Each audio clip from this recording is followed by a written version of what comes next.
नमस्कार। स्वागत है आपका सुनो कहानी में। आप सुन रहे हैं शरत चंद्र चट्टोपाध्याय के द्वारा लिखित उपन्यास चरित्रहीन, और इसे आवाज दी है मृत्युंजय मिश्रा ने। तो आइए बिना कोई समय व्यर्थ किए सीधे कहानी की ओर चलते हैं। कहानी के पिछले भाग में हमने सुना कि दिवाकर बीए में फेल हो जाता है। साथ ही साथ हमने ये भी जाना कि उपेंद्र के साथ अब की बार सुरबाला भी जाएगी, यानी कलकत्ता जाएगी, और वो चाहती है कि दिवाकर भी उसके साथ जाए। वहीं दूसरी ओर हमने बिहारी की सावित्री के प्रति और सतीश के प्रति चिंताएं भी सुनी। अब आगे भाग 11। हरान के जीवन मरण की लड़ाई ने क्रमशः मानो एक करुण तमाशे का रूप धारण कर लिया था। भूखे सांप की भांति मृत्यु उसको जितने ही अविचित्र आकर्षण से अपने जठर में खींच रही थी, मेढक की भांति उतनी ही वो अपने पैरों से उसके जबड़े को रोककर किसी एक अद्भुत कौशल से दिन पर दिन मृत्यु से बचता चला जा रहा था। वस्तुतः अशेष दुखपूर्ण उसका प्राण किसी तरह भी समाप्त न होगा, ऐसा ही ज्ञात हो रहा था। इस विपत्ति में सतीश सहायता करने आया था। किरणमयी की पति सेवा देखकर वो आश्चर्य से हतबुद्धि हो गया। स्त्रियों के लिए पति से बढ़कर कोई नहीं है, ये भी वो जानता था, किंतु कुछ भी कारण क्यों न हो, सब कुछ जानबूझकर इतना बड़ा निरर्थक परिश्रम कोई मनुष्य इस तरह प्राणों की बाजी लगाकर कर सकता है, इसकी तो वो कल्पना भी न कर सकता था। ये कैसी आश्चर्यजनक सेवा है। प्रतिदिन सारी रात एक ही दिशा में बिछौने के पास बैठकर जागते रहना, सारा दिन अकलांत परिश्रम करते रहना, फिर भी मुख पर थकावट का विषाद या चिन्ह तक नहीं। मुख देखकर समझा नहीं जा सकता था कि उसके माथे पर कितनी बड़ी विपत्ति लटक रही है। सतीश अपनी इस भाभी को सचमुच ही बड़ी बहन की तरह स्नेह करने लगा था। उसकी इस अत्यंत उद्वेग रहित पति सेवा को देखकर अत्यंत व्यथा के साथ केवल यही सोचता था कि जिस कारण से ही हो, भाभी को यह आशा है कि उनके पति बच जाएंगे। अतः अंत तक उनके मन को वेदना कैसी चोट पहुंचाएगी, इसी की कल्पना करके वो व्याकुल हो उठता था। और किस उपाय से इस अप्रिय सत्य की जानकारी करा दी जाए, यही उसके लिए प्रतिक्षण की चिंता का कारण हो उठा था। एक दिन था जब अपने विषय में सतीश को भारी विश्वास था कि वह बुद्धिमान है, मानव चरित्र समझने में वो विशेष पारंगत है। लेकिन सावित्री से चोट खाने के बाद से उसका ये दर्प टूट गया था। सावित्री उसको छोड़कर विपिन के पास चली गई। संसार में यह भी जब संभव हो सका, तभी उसको पता चल गया कि वो मानव चरित्र कुछ भी नहीं समझता। मनुष्य के मन के भीतर क्या है क्या नहीं, इसके बारे में जिसको जैसी रुचि हो उसकी आलोचना करता हुआ घूमता रहे, लेकिन अब वो कम से कम नहीं करेगा। इस विषय की याद आने पर उसकी लज्जा और उसके अनुताप का अंत नहीं रहता कि अपनी इस बुद्धि के गर्भ से ही उसने इस भाभी के विषय में बहुत सी बातें सोची थी और फिर उपेन भैया को सिखाने गया था। आज सवेरे सतीश ने उस घर में उपस्थित होकर देखा, किरणमयी वैसे ही प्रसन्न चेहरे से अकेली गृह कार्य कर रही है। 2-3 दिनों से सास जी फिर बीमार पड़ गई हैं। पिछली रात ज्वर कुछ बढ़ जाने से अभी तक बिछौने से नहीं उठी थी। किरणमयी का मुख देखकर किसी बात का अनुमान करना कठिन था। इसी से प्रतिदिन सतीश को सभी बातें पूछकर ही जान लेनी पड़ती थी। आज प्रश्न करते ही उसने काम छोड़कर मुंह ऊपर उठाकर क्षण भर देखकर कहा, बबुआ जी, अब देर करने की जरूरत नहीं है, अपने भैया को एक बार आ जाने के लिए लिख दो। सतीश ने डरकर पूछा, क्यों भाभी? किरणमयी के मुखमंडल पर से मानो शरत के बादल का टुकड़ा उड़ गया। एक लंबी सांस लेकर वो बोली, इस बार शायद यंत्रणाकांत हो गया है, तुम एक तार भेज दो। सतीश क्षण भर चुपचाप देखते रहकर बोला, मैं जानता था भाभी, लेकिन ये सोचकर कि कहीं तुम डर न जाओ, मैंने कहने का साहस नहीं किया। किरणमयी ने सहज भाव से कहा, डरने की बात ही है, उनकी सांस का लक्षण परसों मुझे मालूम हो गया। कल रात को कुछ और बढ़ गई है, ये घटेगी नहीं, इसलिए एक बार उनको आ जाने को कहती हूं। सतीश ये खबर जानता नहीं था। चौंक कर बोला, इसका तो मुझे पता ही नहीं चला भाभी, तुमने बताया भी नहीं। नहीं, इतना धीरे धीरे बढ़ती गई है कि दूसरों को पता लगने की बात ही नहीं। लेकिन आज विशेष भय नहीं है। फिर विपत्ति के ऊपर विपत्ति। कल से माँ की बीमारी ने भी टेढ़ा मेढ़ा मार्ग पकड़ लिया है। अभी अभी मैंने देखा खूब ज्वर है, बीच बीच में अनाप शनाप भी पक रही है।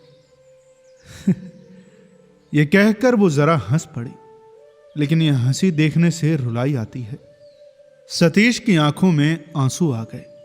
उसने सजल कंठ से धीरे धीरे कहा, उपेंद्र भैया आ जाए और एक खबर सुनोगे बबुआ जी। सतीश मौन ताकता रहा। किरणमयी बोली, चौथे दिन तीसरे पहर को एक वकील की मुझे चिट्ठी मिली।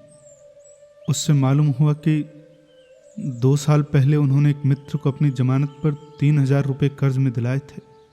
मित्र व्यवसाय में फेल होकर प्रायः 4,000 रुपये इनके सिर पर चढ़ाकर विष खाकर मर गए।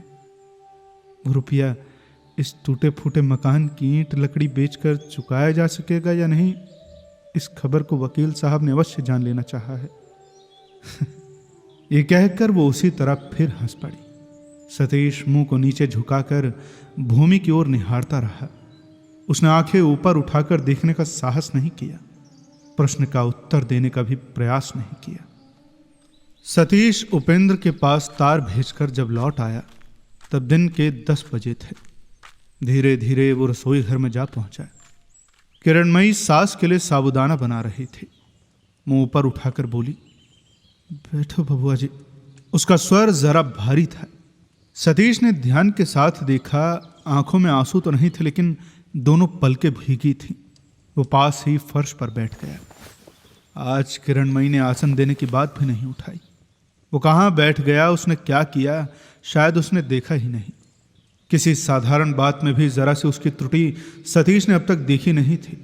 इतने दिनों से उसका आना जाना चल रहा है, इतना मेलजोल बढ़ गया है, पर एक दिन के लिए भी उसको भाभी के सहज सरल व्यवहार में सौजन्य का, घनिष्ठता का थोड़ा सा भी अभाव बिंदु मात्र ढूंढने पर भी नहीं मिला था। इसलिए आज इतनी थोड़ी सी ही अवहेलना ने मानो उसकी आंखों में उंगली डालकर उसको दिखा दिया। किसी भारी बोझ से भाभी का समूचा मन आच्छन्न हो गया है। बड़ी देर तक दोनों ही चुप रहे। एकाएक किरणमयी अपने आप ही तीव्र व्यंग करके हंस पड़ी। शायद इतनी देर तक वो इसी चिंता में ही मग्न थी। बोली, अच्छा ये तो बताओ बबुआ जी, यमराज के साथ ये सब देना पावना का झमेला मिट जाने के बाद मेरे लिए नौकरी करना उचित होगा या फिर भीख मांगना? ये बात सतीश समझ गया।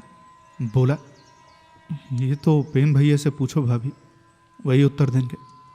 पूछे बिना ही समझ रही हूँ।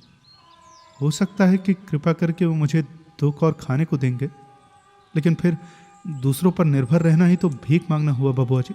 सतीश शायद एकाएक इसका प्रतिवाद करने चला, लेकिन बात ढूंढने पर भी नहीं मिली। जब मुंह पर नहीं आई तो चुप रहकर ताकने लगा। किरणमयी ने उसके मन का भाव समझकर जरा हंसकर कहा, मुंह खोलकर साफ कह देने से ही बात जरा कड़ी हो जाती है। ये मैं जानती हूं बबुआ जी, लेकिन ये बात तो सत्य है ना। थोड़ी देर तक रुकी रहकर फिर वो बोली, ये ख्याल मत करना कि तुम्हारे भैया को मैं पहचानती नहीं। इतना तो मैं समझ गई हूं कि अनाथ को देना वे जानते हैं, लेकिन फिर केवल देना ही तो नहीं है ना, लेना भी तो है। देकर कभी मैंने देखा नहीं है, लेकिन सारा जीवन दूसरे का मन प्रसन्न रखकर निभा सकना भी कम कठिन नहीं है, ये मैं समझ चुकी हूं। सतीश को इस बार भी ढूंढने पर उत्तर नहीं मिला। किरणमयी का झक मानो बढ़ गया था। प्रत्युत्तर की प्रतीक्षा बिना किए बोली,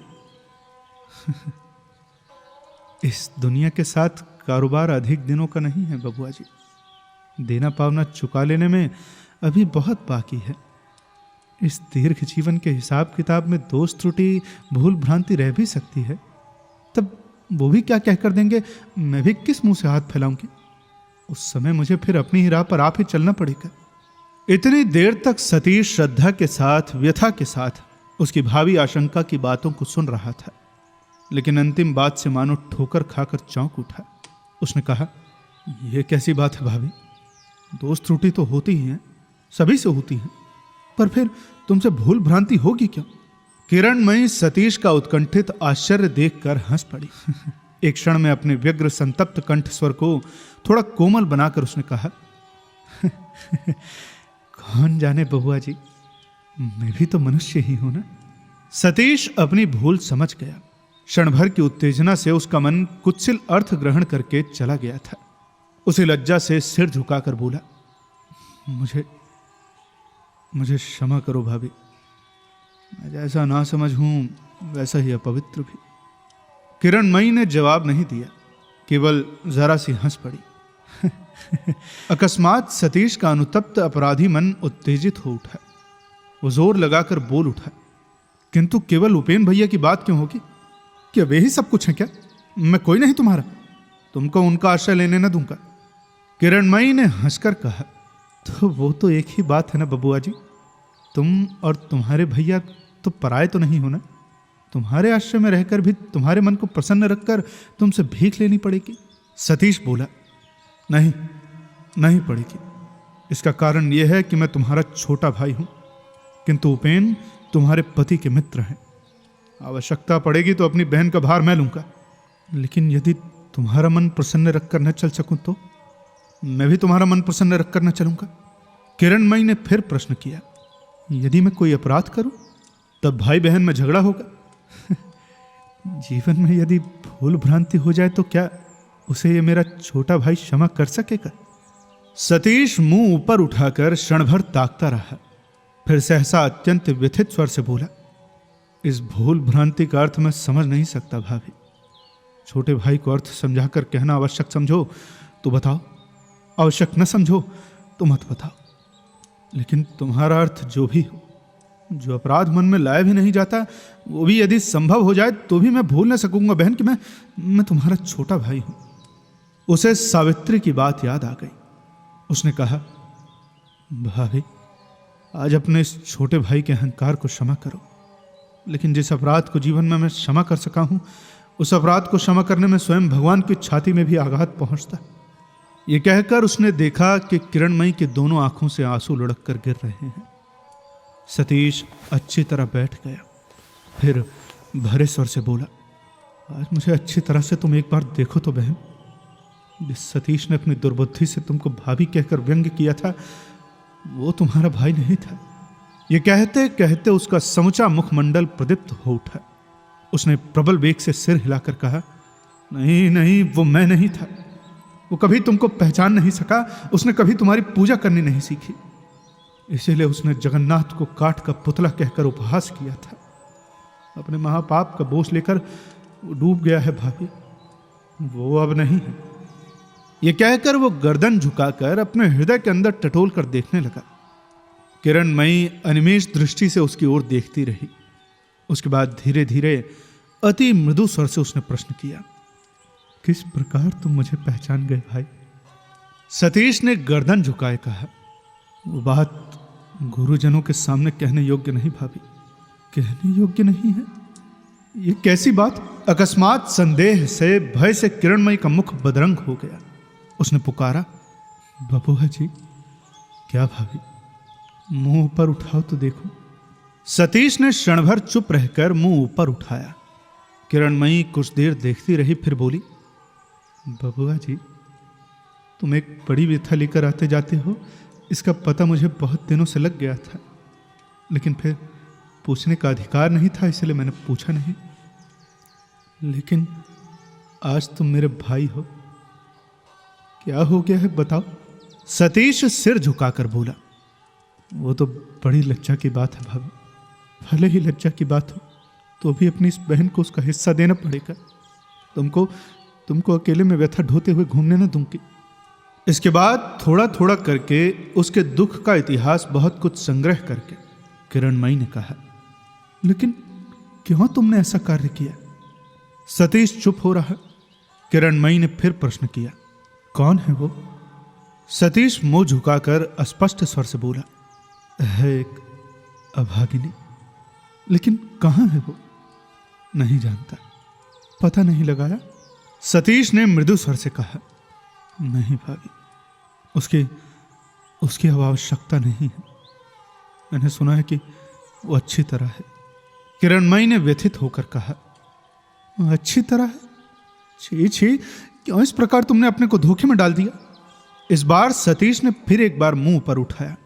स्पष्ट कंठ से उसने उत्तर दिया, मैंने धोखा नहीं खाया भाभी, क्योंकि मैं प्यार कर सका था, लेकिन धोखा खा गई वो प्यार नहीं कर सकी। उसके बाद पहले वो अपना मन समझ नहीं सकी, लेकिन जब समझ सकी तो चली गई, बिना बताए वो चली गई। सतीश सिर हिलाकर बोला, नहीं भाभी, ये बात नहीं है। जाने के पहले वो मुझसे कह गई, एक अस्पृश्य कुलटा को प्यार करके भगवान के दिए इस मन के ऊपर कालिक न पोतो। गंभीर आश्चर्य से सीधी हो बैठकर किरणमयी बोली, क्या कहकर गई? सतीश के फिर बात कहने पर किरणमयी कुछ देर तक उन बातों को धीरे धीरे बार बार दोहराकर हठात बोली, लेकिन फिर जब उससे भेंट हो बबुआ जी तो मुझे एक बार जरूर दिखलाना। सतीश विपिन की बात याद करके बोला, अब तो भेंट ना होगी भाभी। किरणमयी के होठों पर म्लान हंसी दिखाई पड़ी। उन्होंने कहा, फिर भेंट होगी, जरूर होगी। कब होगी? नहीं हो तो ही कुशल है। किरणमयी ने गर्दन हिलाकर कहा, कब होगी ये तो मैं नहीं जानती, लेकिन यदि कभी दुख पड़ जाए, विपत्ति पड़ जाए, तभी भेंट होगी, और उस भेंट से कल्याण के सिवा अकल्याण न होगा। बबुआ जी, वो चाहे जहां भी क्यों न रहे, तुम्हारी अधिक शुभकांक्षणी है। इस बात को तुम किसी भी दिन भूल मत जाना, समझे? उसी दिन संध्या के ठीक पहले किरणमयी मुर्मुष पति की उत्तम शैया से उठकर क्षण भर के लिए बाहर आ खड़ी हुई। दरवाजे के पास दीवार पर अठंग कर सतीश चुपचाप बैठा हुआ था। थकावट के कारण संभवतः वो सो गया था। किरणमयी ने आश्चर्य में पड़कर कहा, क्यों बबुआ जी इस तरह बैठे हुए हो? डेरे पर गए नहीं? सतीश तंद्रा टूट जाने पर घबराता हुआ उठकर बोला, हाँ, नहीं भाभी, कहाँ थे इतनी देर तक? वो इधर उधर ही घूमता रहा, अब आज डेरे पर न जाऊंगा। किरणमयी ने आपत्ति प्रकट करके कहा, छी छी, ये कैसी बात? न खाना होगा न सोना। नहीं, डेरे पर चले जाओ, आज तुमको कोई डर नहीं है। सतीश ने गर्दन हिलाकर कहा, डर रहे या न रहे, आज मैं तुमको अकेली छोड़कर न जा सकूंगा। इसके सिवा फिर मैं दुकान से खा आया हूं। किरणमयी ने कहा, देखो ये तो ना हो सकेगा। मैं जानती हूं कि दुकान के खाने से तुम्हारा पेट नहीं भरता, और फिर मुझे तो इस दशा में फिर रसोई बनानी पड़ेगी ना। रसोई तो मैं बना सकती हूं, लेकिन फिर इधर कई दिनों से तुम्हारे ठीक समय पर नहाना खाना नहीं हुआ। कल परसों तुम अच्छी तरह सो भी नहीं सके। देखो, शरीर पर काफी अत्याचार हो गया बबुआ जी। अब नहीं, आज रात को यहां रहोगे तो बीमार पड़ जाओगे, और फिर ये मैं किसी तरह भी होने न दूंगी। जाओ। सतीश ने क्रोध करके कहा, अच्छा, तो 2 दिन खाना पीना सोना जरा कम होने से बीमार पड़ जाऊंगा मैं? और तुम जो इधर 1 महीने से नहीं सो सकी, जो खाकर दिन भर बिता रही हो, उसे किसी मनुष्य को देखने नहीं देती हो, लेकिन भगवान तो देख रहे हैं ना। उसके बाद फिर लगातार ये मेहनत, इतने पर भी तुम खड़ी हो ना, और इतने से मैं मर जाऊंगा। तो फिर इसका अर्थ यह है कि तुम भी 1 महीने तक खाए सोए बिना रह सकते हो क्या? ये बात मैं नहीं कहता, लेकिन इसमें फिर लेकिन है किस जगह पर? बबुआ जी, मैं तो स्त्री ठहरी। स्त्रियों को क्या कभी बीमारी होती है? यह स्त्री मरती है क्या? कि तुमने कभी सुना है देखभाल के बिना अत्याचार से कोई स्त्री मर गई है? नहीं नहीं, वरन सुना है कि स्त्रियां अमर हैं। सचमुच ही यही बात है। प्राण रहने से ही जाता है, न रहने से तो जाता नहीं। भगवान ने स्त्रियों के शरीर में उसे क्या दिया है कि वो चला जाएगा? मुझे तो ज्ञात होता है कि इस जाति के गले में रस्सी बांधकर यदि 10-20 वर्ष तक लटका कर रखा जाए, तब भी ये नहीं मरेगी। सतीश ने क्रुद्ध होकर कहा, तुम्हारा यह प्रयास मैं सुनना नहीं चाहता भाभी, सुनने से भी पाप लगता है। किरणमयी ने इस बार गंभीर होकर कहा, अच्छा बबुआ जी, अचानक स्त्रियों के प्रति इतने हमदर्द क्यों हो गए हो? जरा बताओ तो। ऐसा भाभी मैं खूब समझता हूं। जब तक तुम स्त्रियों का नाम लेकर अपने ऊपर कठोर व्यंग करती हो, क्या मैं नहीं जानता क्या? लेकिन तुम्हारे संबंध में व्यंग तुम्हारे अपने मुंह से भी सुनकर मैं नहीं सह सकता। इसमें मुझे चोट लगती है। अच्छा, तुम ये सब मत कहो, मैं जा रहा हूं। ये कहकर सतीश चल पड़ा। अच्छा सुनो बबुआ जी। सतीश घूमकर खड़ा हो गया, बोला, क्या है? तुम सचमुच ही रुष्ट हो गए क्या? क्रोध आ जाता है भाभी। संसार में 2 आदमियों को मैं देवता की तरह श्रद्धा करता हूं, एक उपेन भैया और एक तुमको। एक को स्मरण करने पर तुम दोनों को देखता हूं। फिर यहां ये निम्न कोटि का प्रयास मुझसे सहा नहीं जाता। मैं जाता हूं, शायद भोजन करके फिर आऊंगा, देखते रहना। ये कहकर सतीश झटपट नीचे उतर गया। किरणमयी आंखें बंद कर चौखट पर सिर रखे निस्पंद की भांति खड़ी रह गई। उसके कानों में रह रहकर यही प्रतिध्वनि होने लगी, एक को स्मरण करने पर तुम दोनों को देखता हूं। अब कहानी में आगे क्या होता है, यह जानने के लिए आपको इंतजार करना पड़ेगा अगले भाग का। और यदि आप इंतजार नहीं करना चाहते हैं तो ज्वाइन करिए हमारे मेंबरशिप प्लान को। जल्द ही मिलते हैं आपसे अगले भाग के साथ। तब तक सुनते रहिए सुनो कहानी की अन्य कहानियां। धन्यवाद।